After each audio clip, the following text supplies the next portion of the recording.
My name is Carly Velbeck. I'm an occupational therapy assistant employed through Sendero Therapies and contracted to Brecksville Broadview Heights City School District.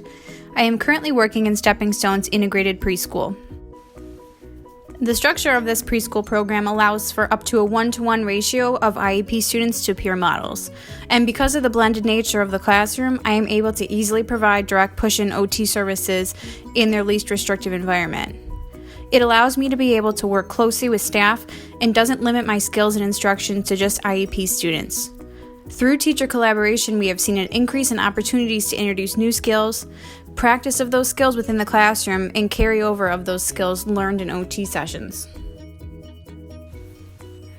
I am able to provide direct service and RTI service during arrival and dismissal routines. It allows me to be able to easily target more than one student at a time and sometimes even multiple classrooms at once. I'm able to address skills such as locating and opening and closing lockers or cubbies, donning and doffing jackets and backpacks as well as zipping, direction following and sequencing as well as organizational skills and remaining on task with decreased support and prompting. The teachers have been really great providing extra visuals like a picture of the student on their locker instead of just their name, and they have also provided students with visuals to help sequence their morning routines. Stepping Stones uses circle time as an introduction to their day, and I've used this time to target expected and unexpected behavior with visual icons so that I'm able to provide instruction to the student without disrupting the teacher. This is something that can be easily carried out when I'm not there, and peers are able to observe and respond to the icons as well. There actually is a lot to circle time. Students are expected to remain in their designated seats, be attentive to the teacher, follow along with morning songs, and perform their designated job for the day, as well as remain appropriate with peers. So it's helpful to me for staff to include me in their good mornings, and the students welcome me to class that way. And it's a good way for students to learn my name and face and accept me as a reoccurring person in their classroom, which in turn takes the attention off me when I want to work with the student in class. During centers time, I provide both direct and RTI services.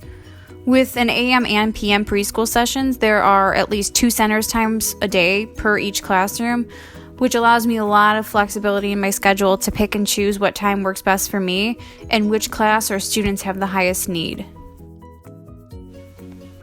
In the past, I have provided a fine motor table during centers to address some of those precursor skills to aid in the development of grasp, fine motor manipulation, bilateral hand skills, etc. And then we work our way towards name writing, letter writing, and scissor skills. My presence in the classroom is observed by the teacher as well, and she hears the language that I'm using and sees how I'm assisting students to learn new skills. And me being there also allows her to be able to work more closely with the students at her center. And because they're rotating centers, I have direct time with every student in the class, IEP students and peers alike. So it's a good opportunity for me to learn the peers' names and ask them questions about themselves so that I become a familiar face to them in the classroom. I provide direct service and RTI service during gross motor and free play time.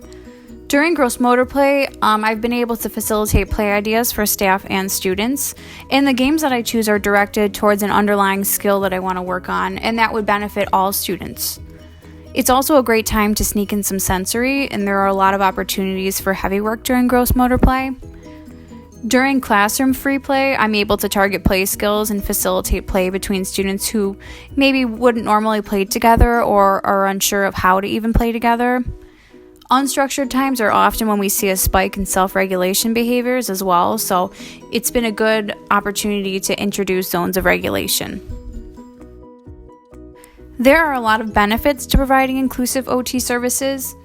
It allows for increased collaboration between staff and OT, as well as the confidence to approach OT with questions or concerns about students. It helps staff to get an idea of what you're looking for, so when you check in on your consult or direct students, you're getting more than just he's good. My presence in the classroom increases the staff to student ratio as well, so it allows more direct service and instruction for all students. It also helps to widen the perspective of your student and see them in their natural environment to observe how they interact with peers, how well they stay on task, and how their work performance varies from what you would see in a one-to-one setting. OT provides a different vantage point to the same activity. A strength of OT is task analysis and being able to break down an activity and modify it so that the student can be successful.